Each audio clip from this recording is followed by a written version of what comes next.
Hello, how are you? Hope you all are fine. So I am here with you with a new video of chemistry chapter, that is carbon and its compound. Very interesting chapter and a basic part of organic chemistry.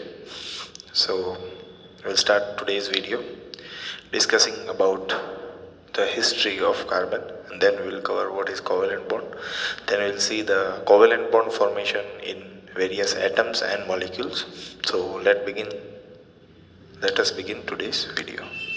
So importance of carbon in our life. So food, cloth, medicine, books or many other things are compounds of carbon.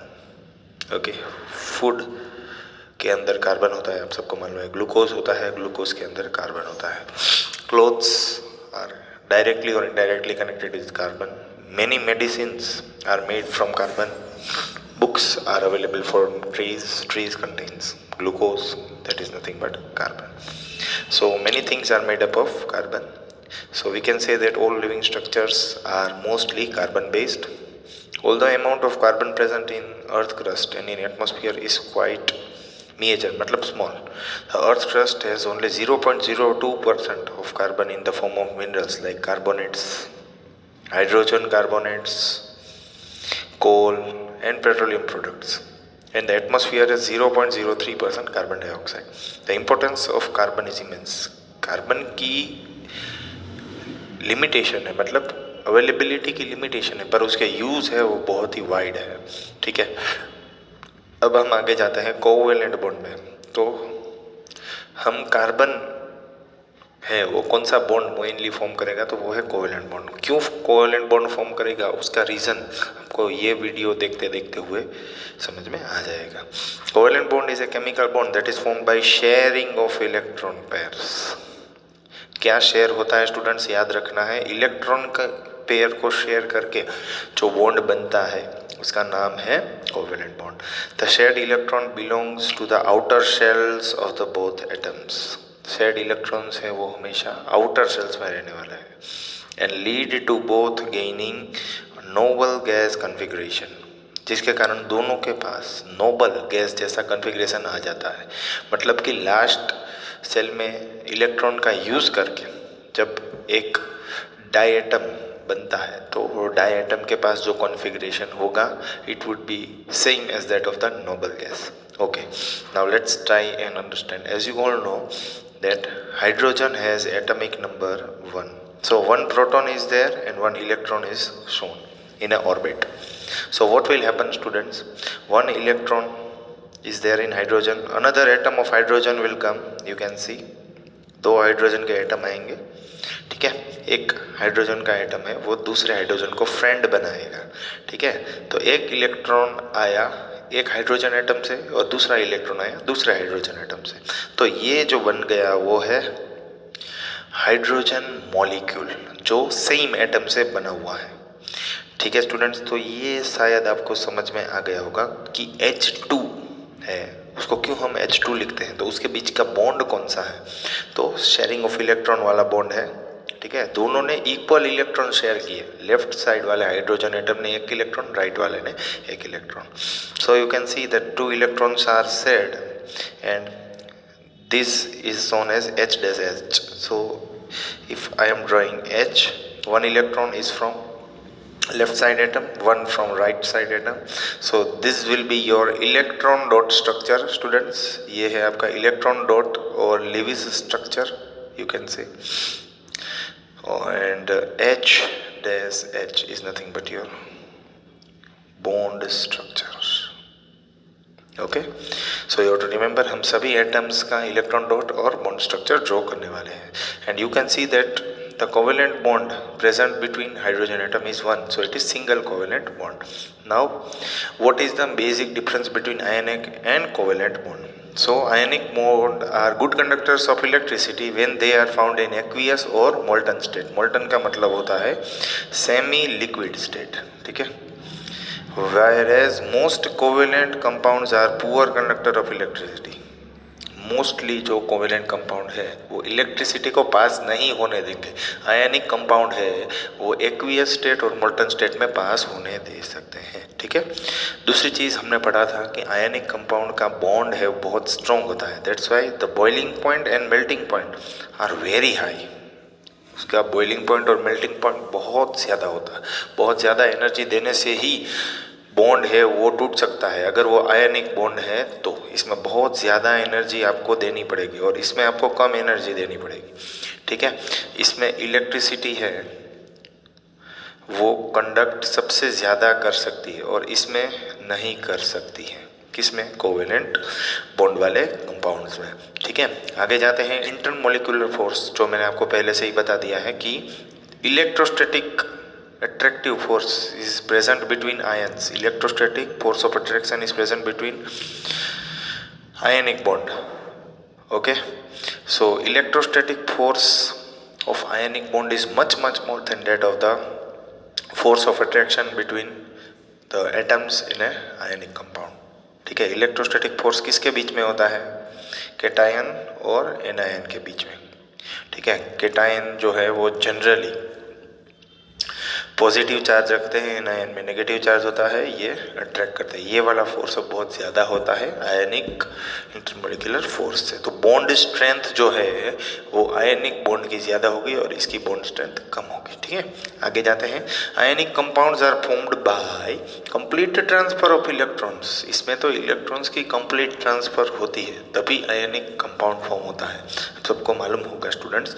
तो यहाँ पे वही दिखाया है कि अगर आप sodium का लास्ट सेल में इलेक्ट्रॉन देखेंगे तो उसमें एक है।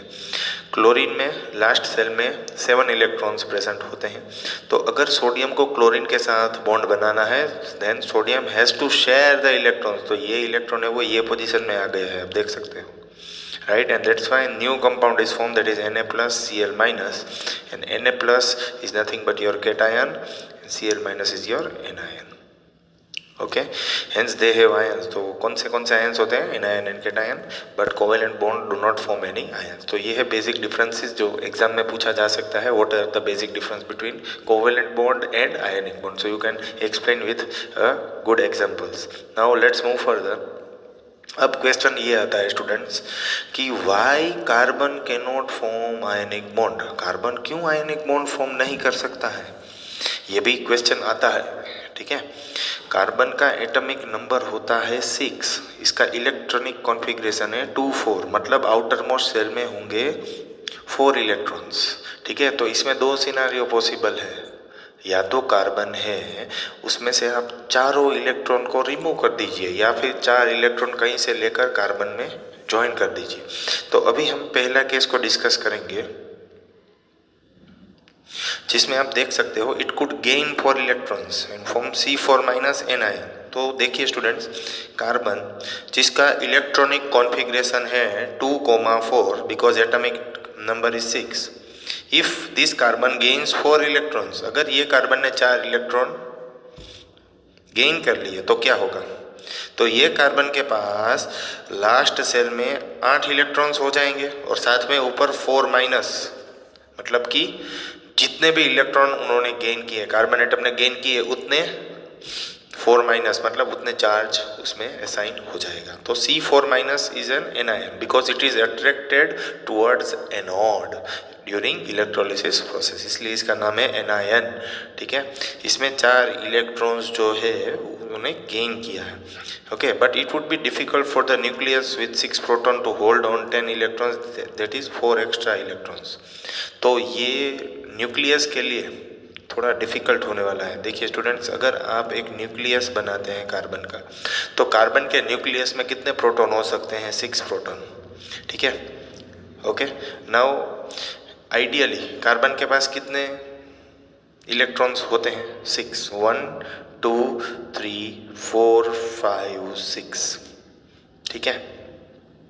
और 2 एडिशनल आए, 2 नहीं 4 आए, 1 2 3 4, जिससे तो ये पूरा जो स्ट्रक्चर बना है वो C4 माइनस एनायन का मैंने स्ट्रक्चर बनाया है। आप देख सकते हो यहाँ पे 6 proton is much lesser than 8 electron. So proton can not attract all electron okay, तो प्रोटॉन का फोर्स है वो वीक हो जाएगा, वो इलेक्ट्रॉन को अट्रैक्ट नहीं कर पाएगा. That's why this case is not possible. Okay, I think now you all are clear. Now let's try to understand the second case. Now second case could be a carbon can lose 4 electrons. So carbon's atomic number is 6. Configuration is 2,4. So if carbon loses 4 electron, it will become cation. So C4 plus 4 electrons. And here only 2 electrons will be present. If carbon is losing 4 electrons, then carbon anion will have, carbon cation will have only 2 electrons left in it. ठीक है, इसका structure बनाता हूँ तो ज़्यादा idea आएगा. ठीक है, इसमें 6 प्रोटॉन होते हैं और 2 ही इलेक्ट्रॉन बचे हुए हैं, 1 and 2, because rest of the 4 electrons are loose. Okay, but it would require a large amount of energy. ये प्रोसेस करने के लिए बहुत सारी एनर्जी सप्लाई करनी पड़ेगी, तभी ये प्रोसेस होगी. और ये प्रोसेस होने के बाद क्या होगा, 4 electrons living behind a carbon cation with 6 protons. अभी 6 प्रोटॉन हो गए, इसमें प्रोटॉन की क्वांटिटी बढ़ गई है इलेक्ट्रॉन से. ठीक है, hence carbon can not form ionic bond. तो कार्बन नहीं गेन कर सकता है, ना ही लूज कर सकता है. ठीक है, अगर उसने गेन कर लिया तो क्या होगा, प्रोटॉन वीक हो जाएगा. लूज किया तो प्रोटॉन स्ट्रांग हो जाएगा, तो एक एटम है वो आइडियल रहेगा ही नहीं. ठीक है, that's why carbon can not form ionic bond. बहुत इंपॉर्टेंट क्वेश्चन है. You can draw this figure and explain, even you can write the equations that I have mentioned in the video. तो यहाँ तक आप सबको समझ में आ गया होगा कि कोवेलेंट बॉन्ड में शेयरिंग होता है. बहुत सिंपल एग्जांपल लेते हैं कि एक महंगी सी चीज़ 2 फ्रेंड्स को खरीदनी है, तो दोनों का कितना कंट्रीब्यूशन होगा, इक्वल कंट्रीब्यूशन होगा. मतलब यहाँ पे भी सेम चीज़ है, एक बॉन्ड बन रहा है इक्वल कंट्रीब्यूशन से. ठीक है, when pair of electron is shared between 2 atoms, अगर एक ही पेयर शेयर होती है, जैसे हाइड्रोजन में हुई थी, हमने इनिशियल देख लिया है, तो उसको सिंगल बॉन्ड बोलते हैं, क्योंकि हाइड्रोजन का एटॉमिक नंबर 1 होता है. एक इलेक्ट्रॉन दोनों तरफ से शेयर हुआ है, only 1 pair of electron is shared between them, that's why single bond is present. Now coming to double bond students. तो डबल बॉन्ड है वो कैसे बन सकता है, तो ऑक्सीजन का एटॉमिक नंबर होता है 8. कॉन्फ़िगरेशन होगा उसका 2,6, मतलब वैलेंस सेल में 6 इलेक्ट्रॉन होंगे. तो इसको ऑक्टेट कंप्लीट करने के लिए कितने इलेक्ट्रॉन चाहिए, 2. ठीक है, so I will place 1 2 3 4 5 and 6. Okay, 1 oxygen atom has 6 valence electron, तो मैंने ड्रॉ कर दिया. लेफ्ट साइड में ड्रॉ किया है, अब मैं राइट साइड में और एक एटम ड्रॉ करूंगा. ठीक है, अगेन 1 2 3 4 5 and 6. सो हमने क्या बोला कि ऑक्सीजन है उसको ऑक्टेट कंप्लीट करने के लिए 2 इलेक्ट्रॉन की आवश्यकता होती है. ठीक है, तो ये ऑक्सीजन है, जो आपको ये ऑक्सीजन दिख रहा है स्टूडेंट्स, इसको ऑक्टेट कंप्लीट करवाने के लिए 2 इलेक्ट्रॉन ज़्यादा चाहिए. तो आप देखना मैं कैसे सर्कल बना रहा हूँ, आप देख सकते होंगे. ठीक है, थोड़ा ओवरलैप हो गया है ऑक्सीजन के साथ, फिर से बनाने की कोशिश करूँगा. अब थोड़ा ध्यान से बनाना पड़ेगा. 1 2 3 4 5 and 6. Okay, again 1 2 3 4 5 and 6. Now see where I am placing the circle. मैं कहाँ सर्कल रख रहा हूँ, थोड़ा आप देखना. ठीक है, so here you can observe that the atom has gained octet configuration. कौन सा एटम, ऑक्सीजन का लेफ्ट साइड वाला एटम. अब राइट साइड वाला है उसको भी ऑक्टेट कंप्लीट करना है, तो same procedure will be repeated. तो आप देख सकते हो same figure is given in your text book. Here you can सी कि 2 इलेक्ट्रॉन पेयर शेयर हुई है. कितनी शेयर हुई है स्टूडेंट्स, 2 इलेक्ट्रॉन पेयर. आप इसको ऑब्जर्व कीजिए सिर्फ, तो समझ में आएगा कितने इलेक्ट्रॉन पेयर शेयर हुए हैं. पेयर का मतलब 2 पेयर्स हैं. Okay, so here 2 pairs of electron are shared. When 2 pairs of electron are shared between 2 atoms, the bond form is double bond. और डबल बॉन्ड को रिप्रेजेंट करते हैं डबल लाइन से. ठीक है, तो ऑक्सीजन के बीच में 2 एटम है, बहुत ही सिंपल है. क्यों डबल बॉन्ड आया, बस ये डॉट्स को कनेक्ट कर दीजिए, 2 लाइन मिलेगी. ठीक ठीक है। पहला वाला है वो आपका इलेक्ट्रॉन डॉट स्ट्रक्चर है, दूसरा वाला है वो बॉन्ड स्ट्रक्चर है।